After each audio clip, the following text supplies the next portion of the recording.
الحمد لله نحمده ونستعينه ونستغفره ونؤمن به ونتوكل عليه ونعوذ بالله من شرور أنفسنا ومن سيئات أعمالنا من يهده الله فلا مضل له ومن يضلله فلا هادي له ونشهد أن لا إله إلا الله وحده لا شريك له ونشهد أن سيدنا ومولانا محمدا عبده ورسوله صلى الله تعالى عليه وعلى آله وصحبه وبارك وسلم.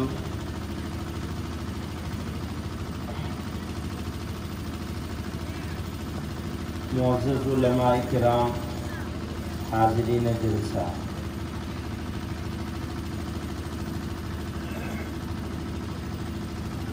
اللہ تعالی نے اپنی بے شمار مخلوقات میں ہم کو انسان اشرف المخلوقات بنا کر پیدا کیا، اور انسان بھی ایسا بنایا کہ کوئی کمی نہیں چھوڑی. دیکھنے کے لیے آنکھیں، سننے کے لیے کان، بولنے کے لیے زبان، دل، دماغ، جگر، معدہ، اور بے شمار نعمتیں عطا فرمائے. اتنی نعمتیں جن کی انسان گنتی نہیں کر سکتا. اللہ تعالیٰ نے ارشاد فرمایا وَإِن تَعُدُّوا نِعْمَةَ اللَّهِ لَا تُحْصُوهَا. اگر تم اللہ تعالیٰ کی نعمتوں کی گنتی کرنا چاہو تو نہیں کر سکتے.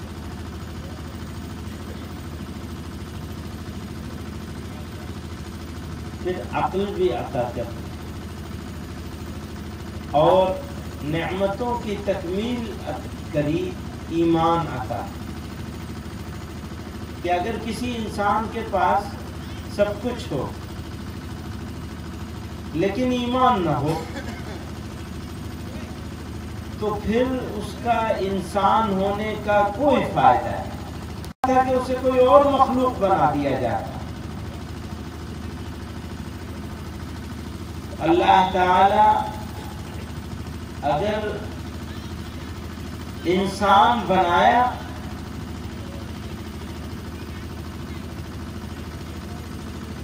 تو اور ایمان عطا فرمایا تو اس ایمان پر زندگی گزرے اور ایمان پر موت آ جائے. آدمی کامیاب ہے، دنیا آرام کی گزرے یا تکلیف کی گزرے، خوشی کی گزرے یا غم کی گزرے. بھئی یہ تم نے بڑھا دیا، مجھے تکلیف ہو رہی ہے، کم کرو اس کو ذرا. جیسے بھی گزرے انسان کی زندگی. اچھا، غم اور خوشی کس چیز کا نام ہے؟ جو انسان اللہ تعالی کے فیصلے پر راضی ہو جائے اس کو کوئی غم نہیں ہو سکتا، اور جو انسان اللہ تعالی کے فیصلے پر راضی نہ ہو اس کو دنیا کی ساری نعمتیں مل جائیں خوشی نہیں مل سکتی. یہ تجربے کی بات. جو صبر نہیں کر سکتا، جو شکر نہیں کر سکتا وہ صبر نہیں کر سکتا، اور جو صبر نہیں کر سکتا وہ شکر نہیں کر سکتا. پروردگار عالم نے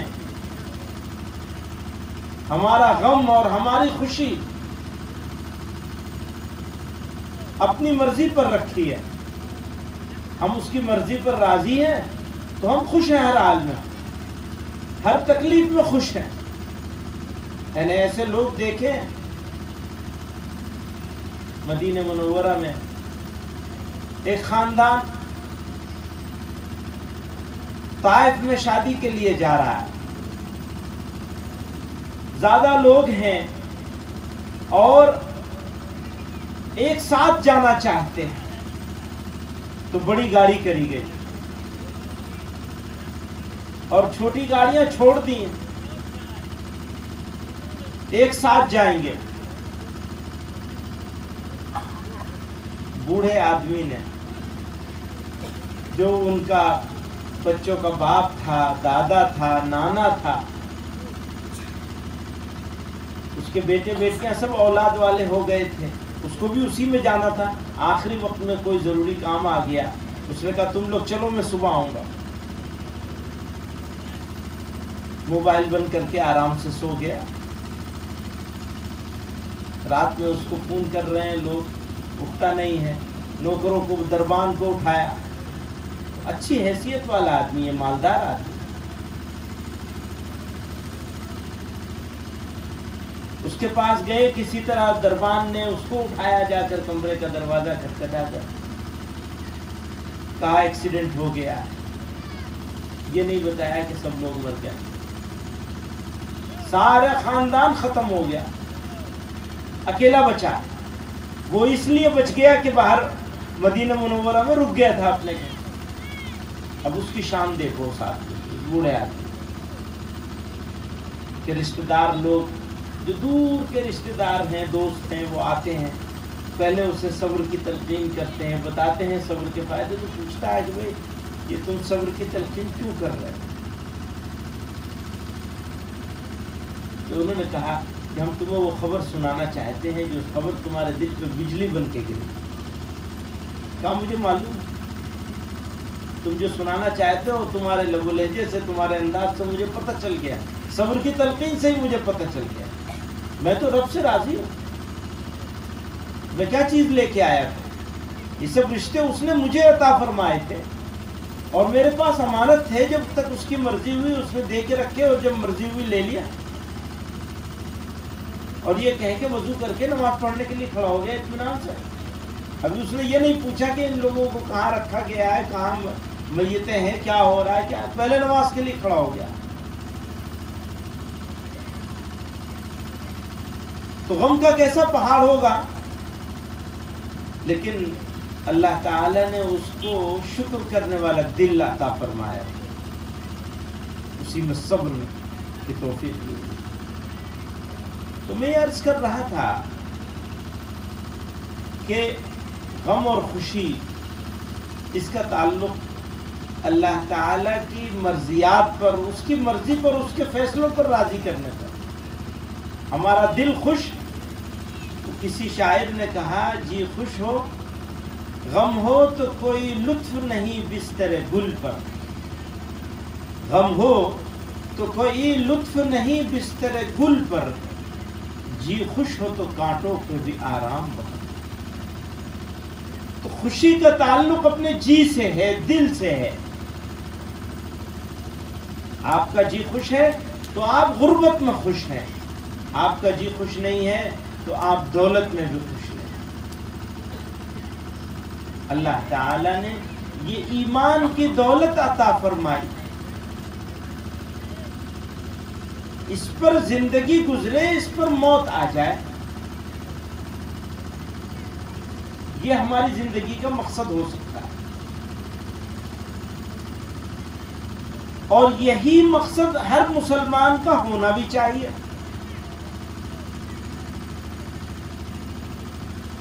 کہ زندگی ایمان پہ گزرے اور موت ایمان، اسی میں ہماری کامیابی ہے۔ اور یہ نہیں تو کچھ نہیں، پھر چاہے کتنی شان کی زندگی ہو۔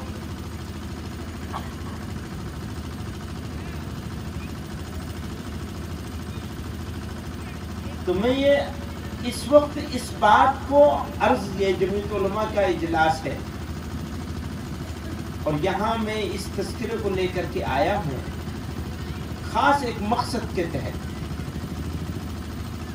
کہ ہم لوگ جس ماحول میں زندگی گزار رہے ہیں اور اس ماحول میں زندگی گزارتے ہوئے ہم نے جس طرح سے اپنی زندگی اور اس کے شب و روز کر لیے ہیں، اگر ہم نے اس شب و روز میں اپنے معاملات میں، اپنے معمولات میں تبدیلی نہیں پیدا کی تو باہر سے کوئی چیز آنے والی نہیں ہے، باہر سے کوئی مدد نہیں آنے والی ہے۔ لوگ یہ کہتے ہیں، ابھی آج کل تو زمانہ ہے اور فیصلہ آپ لوگوں کے ہاتھ میں آنے والا ہے، کس کو بنائیں گے اور کس کو ہٹائیں گے۔ جو مصیبت آپ لوگوں نے یہاں سے بھیجی سب کے پاس، وہ مصیبت ابھی ہمارے پاس رہے گی یا واپس آپ کے پاس آ جائے گی؟ اسی کا فیصلہ تو ہونا ہے نا۔ رہ جائے گی تب کیا ہوگا، آ جائے گی تب کیا ہوگا؟ کیا سمجھتے ہیں؟ اگر وہ وہاں سے چلی جائے گی تو خوشی ہوگی، تو خوش ہونے کو غالب یہ خیال اچھا ہے، اچھا ہے یہ خیال، لیکن مجھے ایسا لگتا ہے کہ حکومتوں کے بدلنے سے حالات نہیں بدلیں گے۔ پتہ نہیں کیوں مجھے ایسا ہی لگتا ہے، ہو سکتا ہے میں غلط ہوں۔ مجھے ایسا لگتا ہے کہ اقتدار کے بدلنے سے حالات نہیں بدلیں گے۔ اگر اقتدار کسی مسلمان کے ہاتھ میں بھی آ جائے، ہم میں سے کسی کے ہاتھ میں آ جائے، ملک کا، ریاست کا، ملک کا، تو بھی حالات نہیں بدلیں گے بہت زیادہ۔ 19-20 کا فرق تو ضرور ہوتا ہے آدمیوں کو بدلنے سے، مزاج مختلف ہوتا ہے تو حالات مختلف ہو جاتے ہیں۔ ہاں، اگر کسی قوم کے حالات بدلیں گے تو اس قوم کے اعمال اور کردار کے بدلنے سے بدلیں گے۔ اگر ہم نے اپنے حالات بدل لیے، اپنے کیریکٹر کو، اپنے کردار کو تبدیل کر لیا تو حالات بدل جائیں گے انشاءاللہ۔ سارا راز تو ہمارے اپنے فیصلے پر ہے۔ 4-5 چیزیں ہیں موٹی موٹی۔ انسان جو ہوتا ہے اس کی 2 حیثیتیں ہوتی ہیں، ایک انفرادی اور ایک اجتماعی۔ میری ایک انفرادی حیثیت ہے، انفرادی ذمہ داریاں ہیں، انفرادی اچھائیاں اور انفرادی خرابیاں۔ انفرادی کا مطلب انڈیویجول، ایک اکیلے طور پر کچھ اچھائیاں ہیں، کچھ برائیاں ہیں، کچھ ذمہ داریاں ہیں۔ اور دوسرا ہے اجتماعی، یعنی کلیکٹیو ریسپانسبلٹی۔ اگر کوئی قوم، اگر کوئی شخص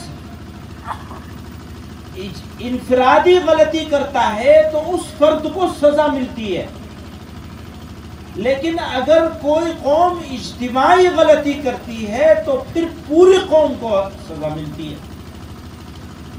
یہ طے بات ہے۔ مثلا ہماری جو تقریبات ہیں، اگر وہ اللہ اور اس کے رسول صلی اللہ علیہ وسلم کے احکامات اور ان کی مرضی کے مطابق ہوں گے تو اس کا فائدہ پوری قوم کو ملے گا، اور اگر وہ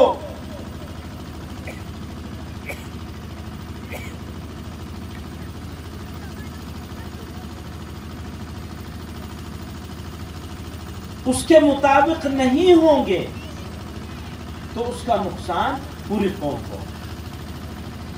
فرد کے جرم کی سزا فرد کو ملے گی، قوم کے جرم کی سزا قوم کو ملے گی۔ ہماری شادیاں، ہماری تقریبات، ہمارے معاملات، وہ معاملات جن کا تعلق اجتماعی زندگی سے ہے، سماجی زندگی سے ہے، اگر وہ معاملات ہم نے ٹھیک سے کیے،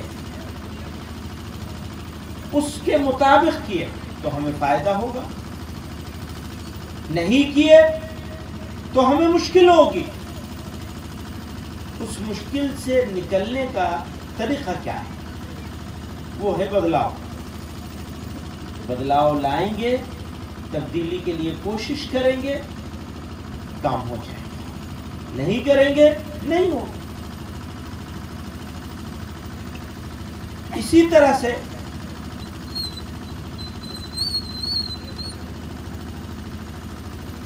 وراثت کی تقسیم ہے. یہ آج کل بیماری عام ہو گئی ہے کہ لوگ والدین یا دونوں میں سے کسی ایک کے انتقال کے بعد بہنوں کو حصہ نہیں دیتے. دیندار لوگ، اچھے لوگ، اور یہ صرف گجرات میں نہیں ہے، سارے ملک میں ہو رہا ہے. بہنوں کا حصہ رکھ لیتے ہیں، بہنوں سے معاف کرا لیتے ہیں. ہمارے حضرت رحمۃ اللہ علیہ فرمایا کرتے تھے کہ اگر بہن معاف بھی کرے تو معاف نہیں ہوتا. اگر بہن معاف بھی کر دے، لکھ کے بھی دے دے، تو بھی معاف نہیں ہوتا. کیونکہ یہ سماجی پریشر میں، سماجی دباؤ میں بہنیں معاف کرتی ہیں، دل سے نہیں معاف کرتی. ان کے اوپر دباؤ ہوتا ہے، بھئی تم بھائی سے کیا لو. لے کوئی بہن مطالبہ کر دے تو نکو بن جاتی ہے، تعلقات خراب ہو جاتے ہیں، رشتے بگڑ جاتے ہیں. جو قوم اپنی بہنوں کا حق دبا کے رکھے گی، اس قوم کو دنیا والوں سے کسی خیر کی امید رہ سکتی ہے؟ میری سمجھ میں نہیں آتا. خیر کی امید کہاں سے رہے گی؟ کہاں سے خیر آ جائے گی؟ ہم خود ظالم بن جائیں گے اور دوسروں کو ظلم سے رکنے کے لیے کہیں گے نا. اللہ تعالی مسلط کرے. تو ہمیں وراثت کے معاملے میں بھی بہت ہوشیار ہو جانا چاہیے، بہت خبردار ہو جانا چاہیے. یاد رکھیے، مال سے آرام مل سکتا ہے، خوشی نہیں مل سکتی. اور حرام مال سے تو کچھ بھی نہیں مل سکتا. جیسے آیا ہے ویسے ہی جائے گا. حرام طریقے سے آیا ہے، حرام راستے پہ نکلے گا. آپ کو نہ خوشی ملے گی نہ آرام ملے گا. ہاں، اگر آپ بہنوں کو ان کے معاف کرنے کے باوجود ان کا حصہ دے دیں گے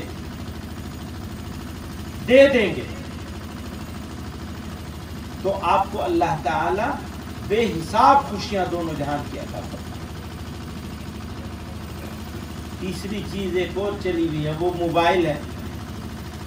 بار بار دنیا والے کہہ رہے ہیں، سمجھدار لوگ، مسلمان نہیں غیر مسلم بھی، کہ یہ جو کیا کہتے ہیں اس کو، جو ہم لوگ موبائل لے کے گھومتے ہیں، وہ نہیں اینڈرائڈ ہوتا ہے یا وہ ہوتا ہے اس کو اسمارٹ فون. تو آدمی اسمارٹ فون کو لے کے سمجھتا ہے میں اسمارٹ ہو گیا، لیکن وہ بدھو بن جاتا ہے.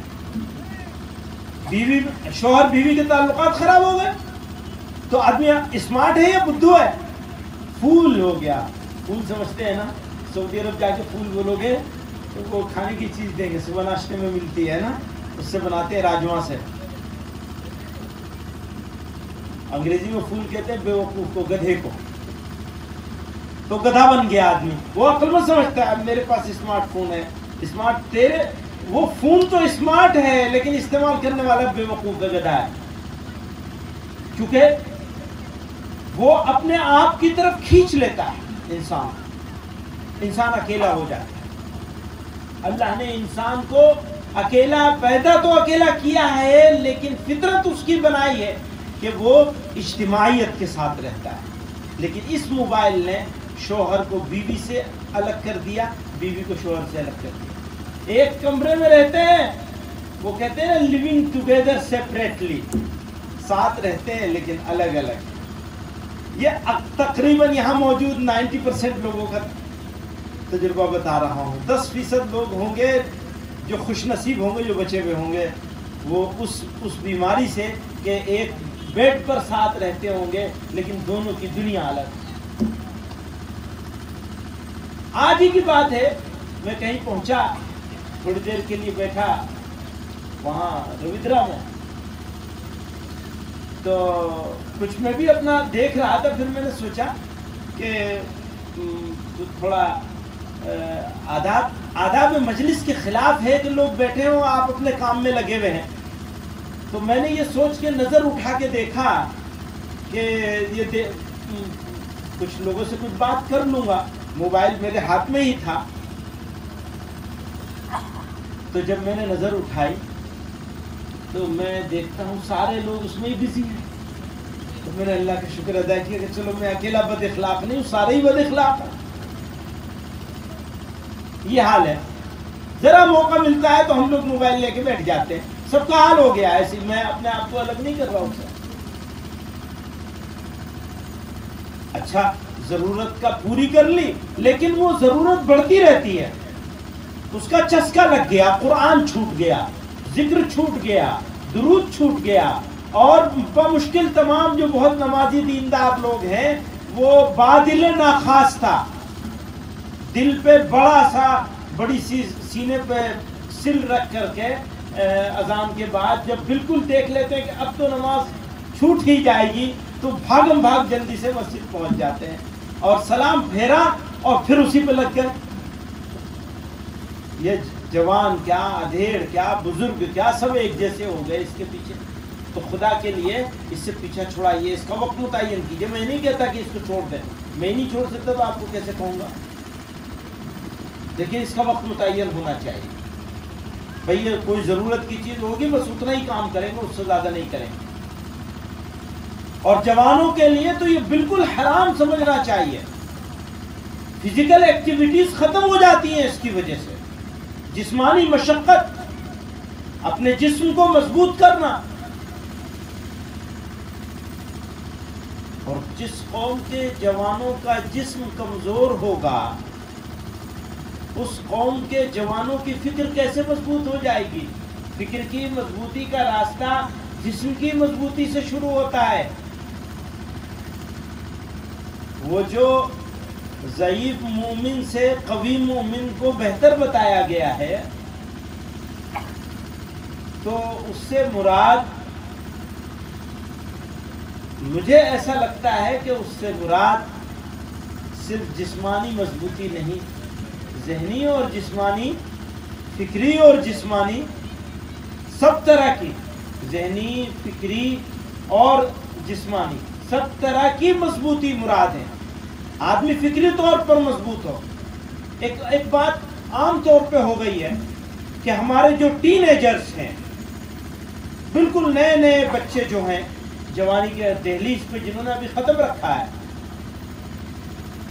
وہ تشکیک میں مبتلا ہو گیا، شک میں. ان کے دل میں اللہ کی طرف سے، اللہ کے رسول صلی اللہ علیہ وسلم کی طرف سے، کتاب اللہ کی طرف سے شکوک اور شبہات پیدا ہو گئے، اور اس کو دور کرنے کا انتظام ہمارے پاس نہیں. ہمارا ان سے انٹریکشن نہیں ہے، تعلق نہیں ہے، رابطہ نہیں ہے. جوان کو اس قابل بھی نہیں سمجھا جاتا کہ اس کے ساتھ بیٹھا جائے، اس سے بات کی جائے، اس سے کوآرڈینیٹ کیا جائے، اس کی پرابلمز کو سمجھا جائے اور اس کے لیے معاون بن کے کھڑا ہوا جائے. اس کو آزاد چھوڑ رکھا ہے. میں اپنے دوستوں سے کہا کرتا ہوں، بھیا جتنا تم لوگ جانور پالتے ہو، جتنا بکرے کا خیال کر لیتے ہو پلے ہوئے جانور کا، اس کا آدھا اگر اپنے بچوں کا خیال کر لو تو بچے برباد ہونے سے بچ جائیں.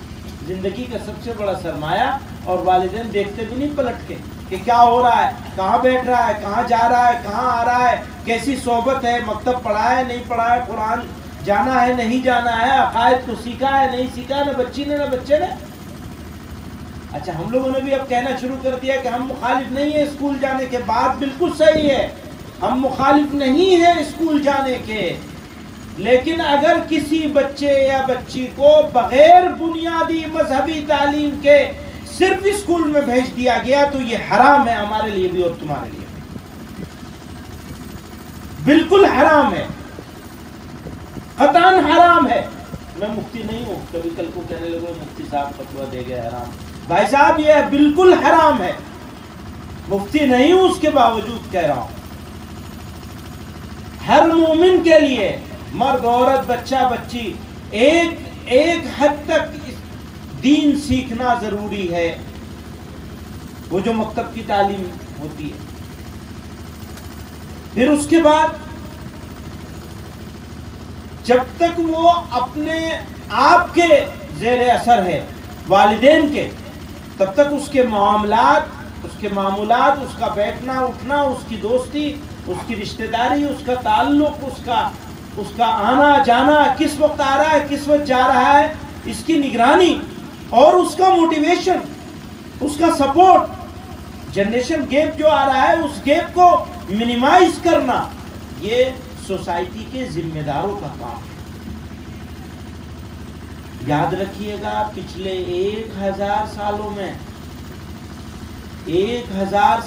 میں جتنا بدلاؤ آیا ہے زمانے میں، دنیا میں، اس سے زیادہ بدلاؤ پچھلے چند سالوں میں آ گیا، اور اگلے چند سالوں میں جو بدلاؤ آنے والا ہے وہ پچھلے سارے بدلاؤ سے زیادہ ایک دم نیا ہوگا۔ آپ سوچ نہیں سکتے جن چیزوں کے بارے میں وہ چیزیں ہونی جا رہی ہیں۔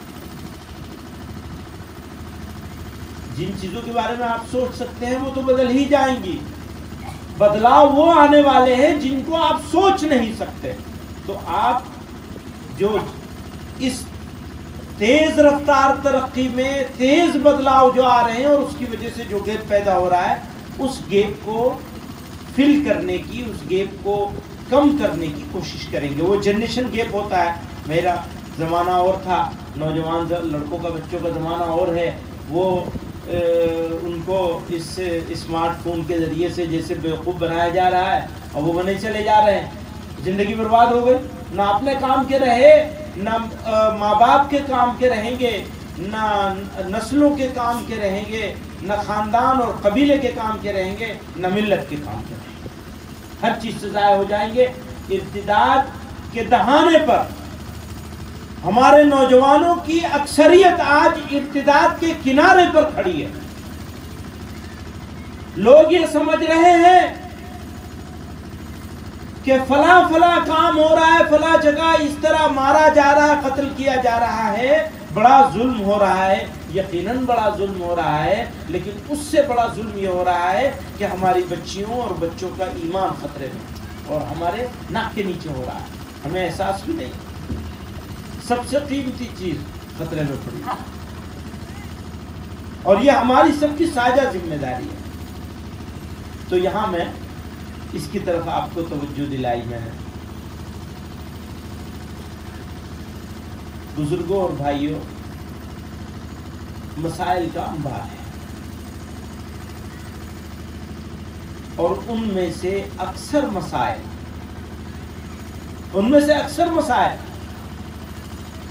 کا تعلق حکومت سے نہیں، چند ایک کا تعلق حکومت سے ہے، باقی سب کا تعلق ہمارے اور آپ سے۔ وہ مسئلے ہم خود حل کر سکتے ہیں، نہیں حل کر رہے۔ جب تک ہم اپنے مسائل خود سے حل نہیں کریں گے، تب تک ہم دوسروں سے اپنے مسائل حل نہیں کروا سکتے۔ اس کو اس طرح کہوں میں، اسی بات کو دوسرے انداز میں، کہ جب تک ہم اپنے آپ کو نہیں بدلیں گے تب تک دوسروں کو نہیں بدل سکتے۔ ہم اپنے آپ کو تو بدلنے کے لیے تیار نہیں، اور محنت چل رہی ہے دوسروں کو بدلنے پر، یہ کبھی نہیں ہوگا، اس کا کبھی فائدہ نہیں۔ اب میں آخر میں چند منٹوں میں جمعیت علماء کی بات ہے۔ جمعیت علماء خالص مذہبی جماعت بہت سارے کام کرتی ہے، اسکول بھی چلاتی ہے، مکتب بھی چلاتی ہے، مدرسے بھی چلاتی ہے، کہیں فساد ہو جائے تو اجڑی ہوئی بستیوں کو بسانے بھی پہنچتی ہے، کسی کو گرفتار کر لیا جائے تو اس گرفتاری کے خلاف مقدمہ بھی لڑتی ہے، کوئی ظلم کر دے تو اس ظلم کے خلاف اس کے اوپر مقدمہ لگوانے کی کوشش بھی کرتی ہے۔ حکومتوں کی آنکھوں میں آنکھیں ڈال کر مطالبات، اور وہ لڑائی بھی لڑتی ہے جو ہو سکتا ہے، جتنی حیثیت جتنی طاقت ہے. لیکن یہ سارا کام جمعیت علماء کا بنیادی کام نہیں ہے، اضافی کام ہے، ایڈیشنل کام ہے، بیسک کام نہیں ہے، اس کا بنیادی کام نہیں ہے. یہ آپ پوچھیں گے جمعیت علماء کا بنیادی کام کیا ہے؟ 100 سال کی ہو گئی یہ جماعت، 1919 میں شروع کیا گیا تھا اس جماعت کو، اب 2019 ہو گیا ہے. نومبر میں عیسوی کے حساب سے، شمسی حساب سے نومبر کی کسی تاریخ کو، آخری عشرے کی، ویسے تو 19 بولتے ہیں لوگ، 19 نومبر، لیکن اس سے کچھ دن پہلے سے پروگرام شروع ہو گیا تھا اس کے قائم کرنے کا. تو پورے 100 سال ہو جائیں گے، اور ہجری حساب سے تو 2 سال پہلے 100 سال پورے ہو چکے ہیں.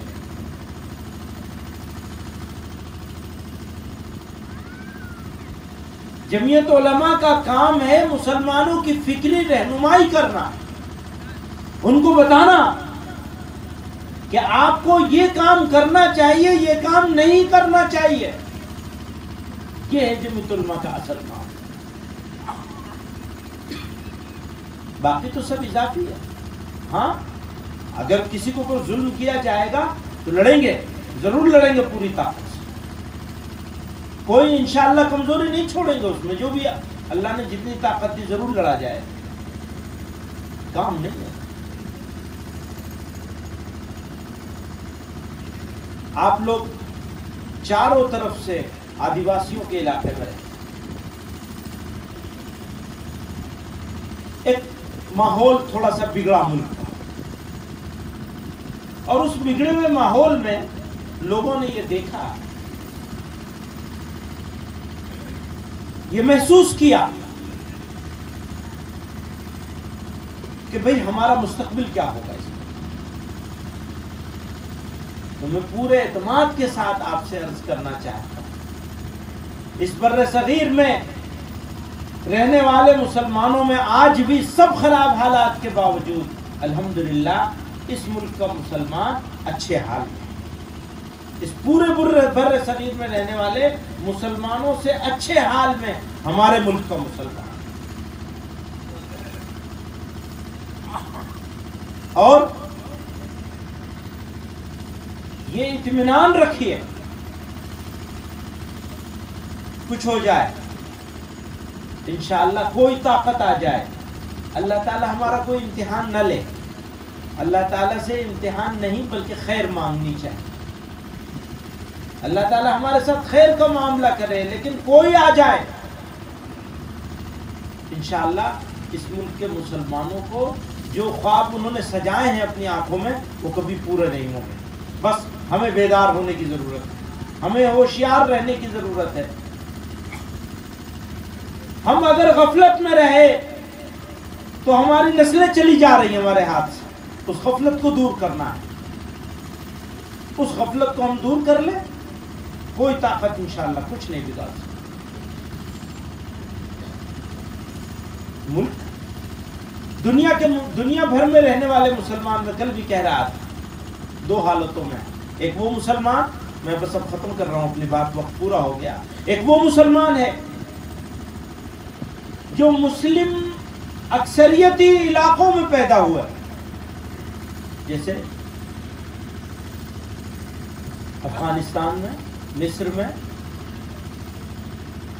ریاض میں، اور کسی جگہ پہ جہاں مسلم ملک ہے، مسلمانوں کا سماج ہے، مسلمانوں کا ملک ہے. اور دوسرے مسلمان وہ جو غیر مسلم علاقوں میں پیدا ہوئے، جیسے بھارت میں، انگلینڈ میں، کینیڈا میں، امریکہ میں، اور کسی جگہ. 2 طرح کے مسلمان ہیں یہ. اگر آپ بین الاقوامی طور پر دیکھیں، انٹرنیشنلی اگر آپ دیکھیں، اور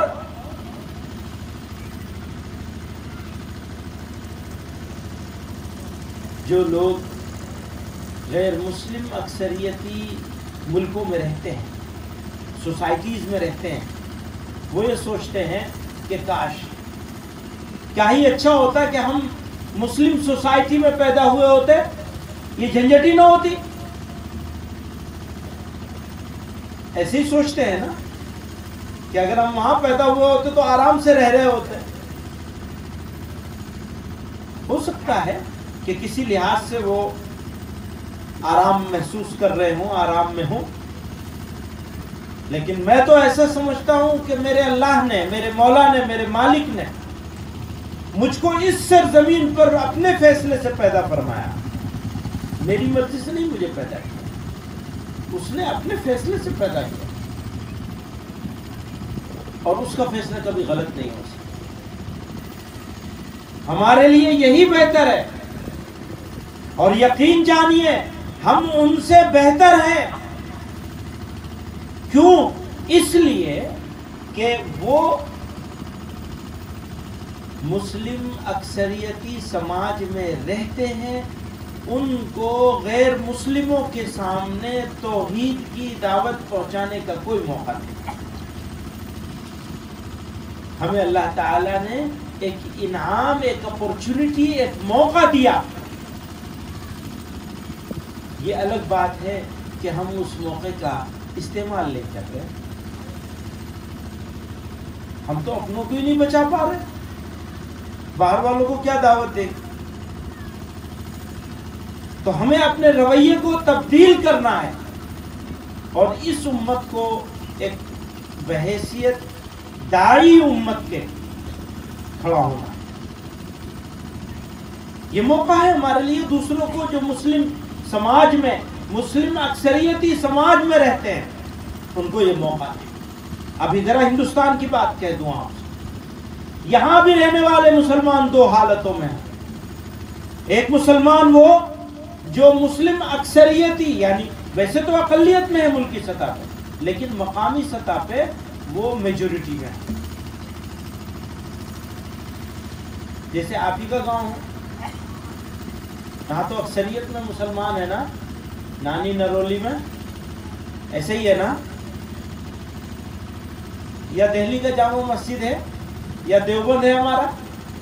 یہاں بھی بہت سارے گاؤں، بہت سارے محلے ایسے ملیں گے بڑے شہروں میں بھی، جو مقامی طور پر مسلمانوں کی میجورٹی ہے وہاں.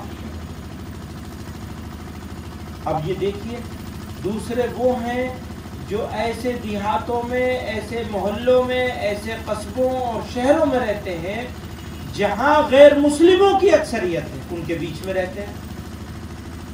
تو مسلمان دو طرح کے ہو گئے، مسلم ڈومینیٹڈ سوسائٹیز میں رہنے والے اور نن مسلم ڈومینیٹڈ سوسائٹیز میں رہنے والے. دونوں کی پرابلم الگ ہے، دونوں کی سوچ الگ ہے، دونوں کے ایشوز الگ ہیں. مسلم اکثریتی سماج میں رہنے والوں کی سوچ الگ ہے، اور غیر مسلم اکثریتی سماج میں رہنے والے لوگوں کی سوچ الگ ہے. ان کی پرابلم الگ ہے، ان کی پرابلم الگ ہے. اب یہ دیکھنا پڑے گا کہ ان میں سے اکثریت کن لوگوں کی ہے.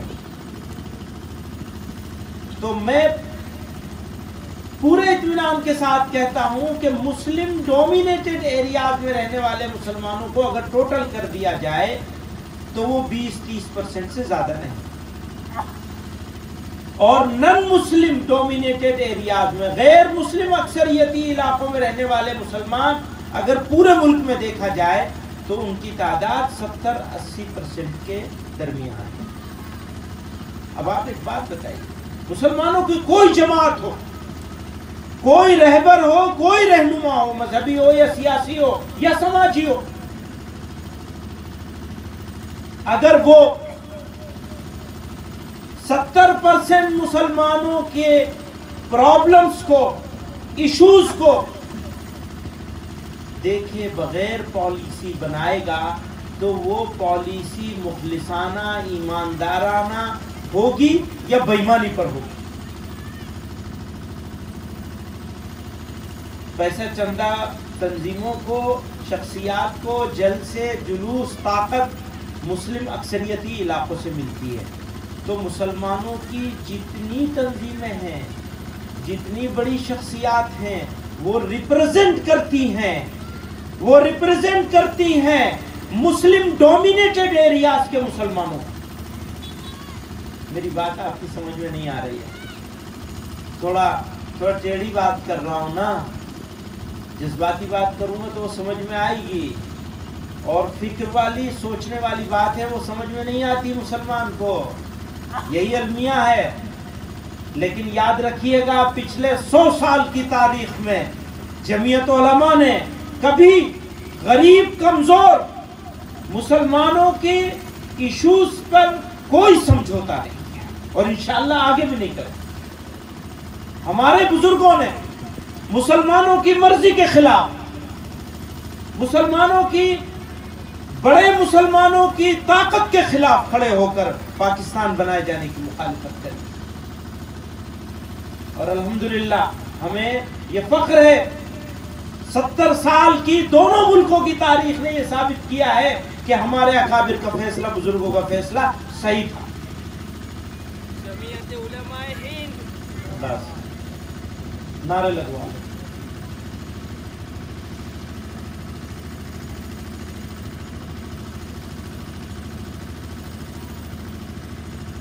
وہ بات میں ایک اور انداز میں دوبارہ سے کہہ کر کے اپنی بات ختم کروں. یہ بات بالکل صحیح ہے کہ جمعیت علماء نے جتنا کرنا چاہیے تھا اتنا نہیں کیا. جو جمعیت علماء سے کو کرنا چاہیے تھا مسلمانوں کے لیے وہ نہیں کر پائے اپنی کمزوری کی وجہ سے. اب اس کمزوری کا الزام میں آپ کے اوپر نہیں دوں گا، لیکن آپ کو خود جانچنا ہے. اگر یہ آپ کی چیز ہے، آپ کی جماعت ہے، تو آپ کے پاس یہ امانت ہے. کہتے ہیں لو جی ہمیں موقع نہیں ملتا کام کرنے. تو موقع کون دے گا؟ دعوت دے گا تمہیں آ کر کے کوئی کہ تم یہ کام کرو؟ جمعیت علماء کے کام تو وہ ہیں جو سب کے کرنے کے کام ہیں، سب مسلمانوں کے کرنے کے کام. اس کے لیے کسی کو دعوت دینے کی کوئی ضرورت نہیں ہے. اور کریں گے تو بہت اچھا، نہیں کریں گے تو خود بھگتے.